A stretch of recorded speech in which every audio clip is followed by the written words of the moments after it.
আসসালামু আলাইকুম। বিশ্বের গুরুত্বপূর্ণ শীর্ষ সংবাদে আপনাদের সাথে আছি আমি ওমর ফারুক। শুরুতেই সংবাদ শিরোনাম। গাজা শান্তি ও স্থিতিশীলতা বাহিনী গঠনে জাতিসংঘ নিরাপত্তা পরিষদের নতুন প্রস্তাব পাশ। সৌদি আরব ও ইসরায়েলের মধ্যে চলছে কূটনৈতিক স্নায়ুযুদ্ধ। আমেরিকার পরমাণু প্রযুক্তি F-35 কিনতে চায় সৌদি আরব, নারাজ ইসরায়েল।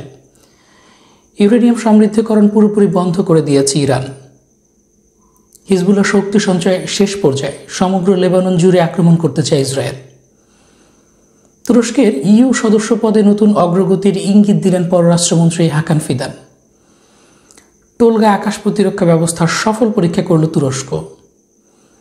মাহমুদ আব্বাসকে গ্রেফতার ও ফিলিস্তিনি কর্তৃপক্ষের নেতাদের গুপ্ত হত্যার আহ্বান জানালো ইসরায়েলি মন্ত্রী ইতামার বেন গাভির। ইসরায়েলের জন্য অস্ত্রের দুয়ার খুলে দিল জার্মানি এবং ইউক্রেনকে 100 রাফায়েল যুদ্ধবিমান দেবে ফ্রান্স। এবার বিস্তারিত। জাতিসংঘ নিরাপত্তা পরিষদ গাজার পুনর্গঠন ও স্থিতিশীলতা তদারকির জন্য একটি গাজা বোর্ড অফ পিস এবং সংশ্লিষ্ট স্থিতিশীলতা বাহিনী গঠনের প্রস্তাব গ্রহণ করেছে। প্রস্তাবটি 15 সদস্যের নিরাপত্তা পরিষদে 13-0 ভোটে পাশ হয়। চীন ও রাশিয়া ভোটদানে বিরত ছিল, তবে তাদের কেউ ভেটো দেয়নি। প্রস্তাব অনুযায়ী গাজার অবকাঠামো পুনর্নির্মাণ, শাসন ব্যবস্থা পুনরুদ্ধার এবং নিরাপত্তা নিশ্চিতকরণ এসব কাজ তদারকি করবে নতুন এই বোর্ড ও শান্তি বাহিনী। গাজাকে বিদেশি বিনিয়োগের হাব বানানো ও হামাসকে সম্পূর্ণ অস্ত্রমুক্ত করাই এ প্রস্তাবের মূল উদ্দেশ্য। তবে সাধারণ ফিলিস্তিনিদের কি হবে তা খুব স্পষ্ট করে এখানে বলা নেই। সৌদি আরব ও ইসরায়েলের মধ্যে চলছে কূটনৈতিক স্নায়ুযুদ্ধ। আল আরাবিয়া তাদের এক প্রতিবেদনে দাবি করেছে, সৌদি আরব পরমাণু চুক্তির জন্য চাপ দিবে ট্রাম্প প্রশাসনকে। সৌদি ক্রাউন প্রিন্স মোহাম্মদ বিন সালমান তার হোয়াইট হাউস সফরে যুক্তরাষ্ট্রকে একটি বড় ধরনের বেসামরিক পরমাণু চুক্তি করার জন্য চাপ দেবেন বলে জানিয়েছে আল আরাবিয়া। রিয়াদের মূল দাবিগুলো হচ্ছে যুক্তরাষ্ট্রের সঙ্গে দীর্ঘমেয়াদী পরমাণু সহযোগিতা, যেখানে রিয়াদ পাবে নিজস্ব রিঅ্যাক্টর নির্মাণ ও জ্বালানি উৎপাদনের সুযোগ।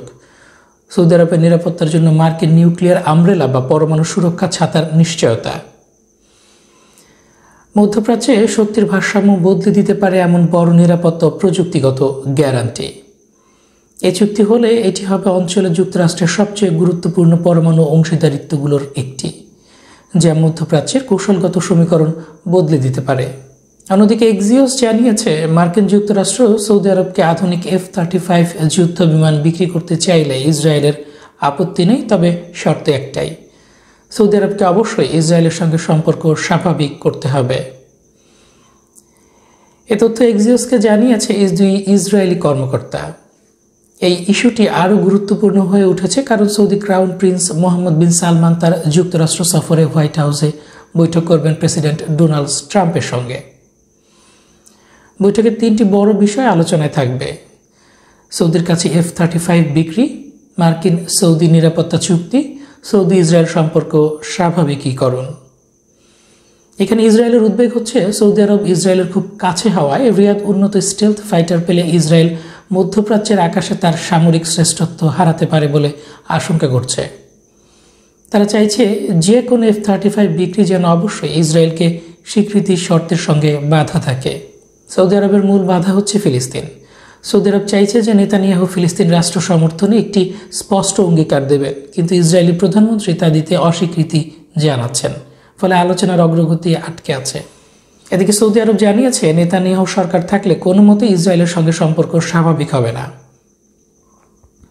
ফিলিস্তিনি কর্মকর্তাদের মতে সৌদি আরব স্পষ্টভাবে জানিয়েছে, প্রধানমন্ত্রী বেঞ্জামিন নেতানিয়াহু এবং বিশেষ করে কট্টর ডানপন্থী মন্ত্রী স্মোটরিচ ও বেন গাভির ক্ষমতায় থাকা অবস্থায় ইসরায়েলের সঙ্গে কোনো স্বাভাবিকীকরণ হবে না।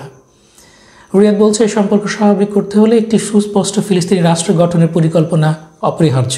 আবার মার্কিন প্রেসিডেন্ট ডোনাল্ড ট্রাম্প ঘোষণা করেছেন যে যুক্তরাষ্ট্র সৌদি আরবকে F-35 যুদ্ধবিমান বিক্রি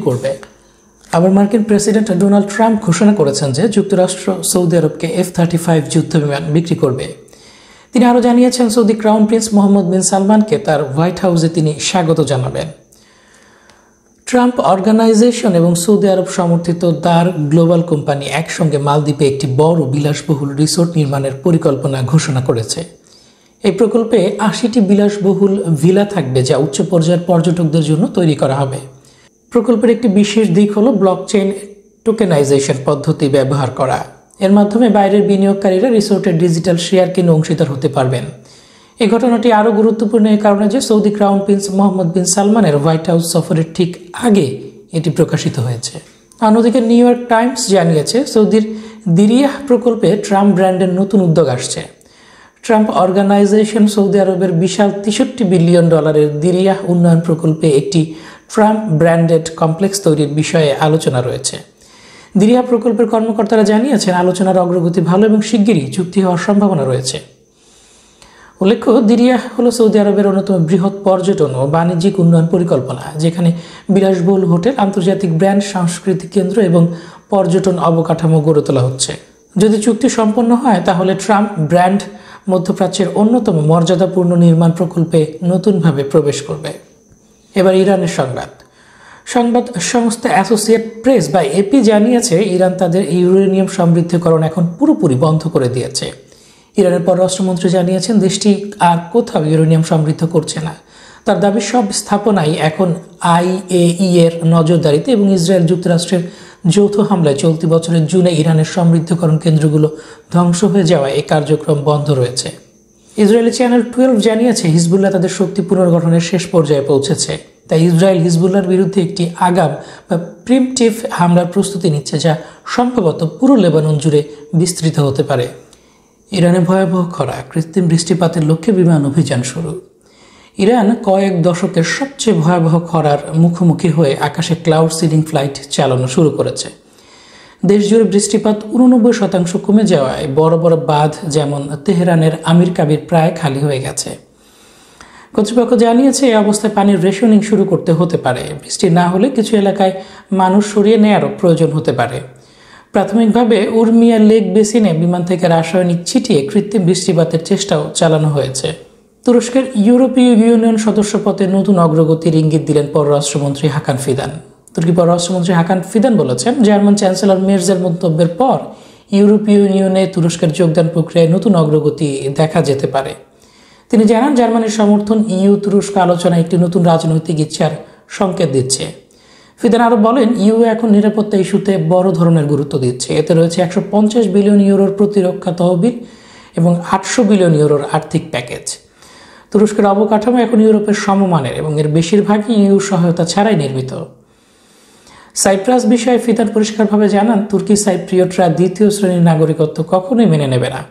তিনি বলেন, দ্বিরাষ্ট্রভিত্তিক সমাধানই দ্বীপের সবচেয়ে স্থিতিশীল বিকল্প। তুরস্কের টোলগা আকাশ প্রতিরক্ষা ব্যবস্থার সফল পরীক্ষা। তুর্কি প্রতিরক্ষা কোম্পানি MKE তাদের নতুন টোলগা স্বল্প পাল্লার আকাশ প্রতিরক্ষা ব্যবস্থার প্রথম লাইভ ফায়ার পরীক্ষা সফলভাবে সম্পন্ন করেছে। 8টি ভিন্ন পরিস্থিতিতে সিস্টেমটি শতভাগ সাফল্য দেখিয়েছে। পরীক্ষায় ড্রোন শনাক্তকরণ, জ্যামিং এবং নিজস্বভাবে তৈরি গোলাবারুদ দিয়ে লক্ষ্যবস্তু ধ্বংস করার সক্ষমতা কার্যকরভাবে প্রমাণিত হয়েছে। মাহমুদ আব্বাসকে গ্রেফতার ও PA নেতাদের হত্যার আহ্বান জানালো বেন গাভির। ইসরায়েলের জাতীয় নিরাপত্তা মন্ত্রী ইতামার বেন গাভির প্রধানমন্ত্রী নেতানিয়াহুকে আহ্বান জানিয়েছেন যেন ঘোষণা করা হয় ফিলিস্তিনি কর্তৃপক্ষের প্রেসিডেন্ট মাহমুদ আব্বাসের কোনো দায়মুক্তি বা ইমিউনিটি নেই। সে বলে, যদি জাতিসংঘ ফিলিস্তিনকে স্বীকৃতি দেওয়ার পদক্ষেপ নেয় তবে উচ্চ পর্যায়ের ফিলিস্তিনি কর্তৃপক্ষ নেতাদের লক্ষ্য করে টার্গেটেড অ্যাসোসিনেশন বা সুনির্দিষ্ট গুপ্ত হত্যা চালানো উচিত এবং মাহমুদ আব্বাসকে গ্রেফতার করা উচিত। ইসরায়েলের জন্য নিজেদের অস্ত্রের দুয়ার খুলে দিল জার্মানি। জার্মানি আবারও ইসরায়েলে অস্ত্র রপ্তানি শুরু করবে। উল্লেখ্য, এর আগে গত আগস্টে ইসরায়েলে অস্ত্র রপ্তানি স্থগিত করা হয়। এখন আগামী 24শে নভেম্বর থেকে আবারও রপ্তানি শুরু করবে। ফ্রান্সের প্রেসিডেন্টের সঙ্গে সাক্ষাতের পর জেলেনস্কি জানিয়েছেন ইউক্রেন 100টি রাফায়েল যুদ্ধ বিমান পাবে। এর সাথে ফরাসি রাডার এবং বিমান প্রতিরক্ষা ব্যবস্থাও পাবে ইউক্রেন। দর্শক, এই ছিল এখনকার মতো সর্বশেষ সংবাদ। পরবর্তী সংবাদ পেতে লাইক, কমেন্ট, শেয়ার এবং সাবস্ক্রাইব করে সাথেই থাকুন। আল্লাহ হাফেজ।